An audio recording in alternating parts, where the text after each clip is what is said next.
গুলি খাইছে একটা। 2024 সালের 16 জুলাই কোটা সংস্কার আন্দোলনের উত্তাল সময়ে রংপুরের বেগম রোকেয়া বিশ্ববিদ্যালয়ের প্রধান ফটকের সামনে পুলিশের গুলির মুখে বুক টান করে 2 হাত প্রসারিত করে দাঁড়িয়েছিলেন আবু সাইদ। মুহূর্তের মধ্যেই পুলিশের ছোড়া গুলিতে মাটিতে লুটিয়ে পড়েন তিনি, ঢলে পড়েন মৃত্যুর কোলে। আবু সাইদের মৃত্যুর দৃশ্য সামাজিক যোগাযোগ মাধ্যমে ছড়িয়ে পড়লে সারা দেশে তীব্র প্রতিক্রিয়ার সৃষ্টি হয়। ঘটনাটি আন্দোলনের গতিপথে একটি গুরুত্বপূর্ণ মোড় তৈরি করে। তার মৃত্যুর পর আন্দোলন আরও বিস্তৃত ও তীব্র হয়ে ওঠে। ছড়িয়ে পড়ে প্রতিবাদের নতুন স্লোগান, বুক পেতেছি গুলি কর, বুকের মধ্যে অনেক ঝড়।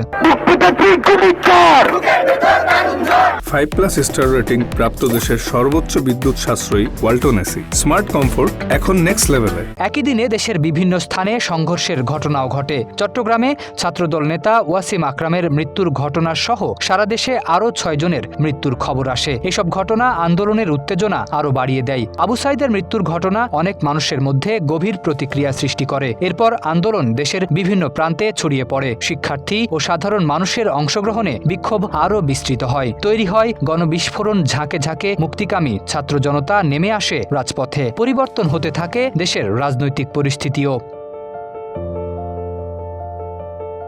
পরবর্তী সময়ে 16 জুলাইয়ের এই ঘটনাকে ঘিরে আবু সাইদের স্মৃতি আন্দোলনের একটি গুরুত্বপূর্ণ প্রতীকে পরিণত হয়। অনেকেই দিনটিকে স্মরণ করেন প্রতিবাদ, আত্মত্যাগ ও ইতিহাসের এক তাৎপর্যপূর্ণ মোড় হিসেবে। ছাত্র জনতার এই আন্দোলন এবং প্রাণ হারানো মানুষদের স্মরণে 16 জুলাই দিনটি শহীদ দিবস হিসেবে পালিত হয়।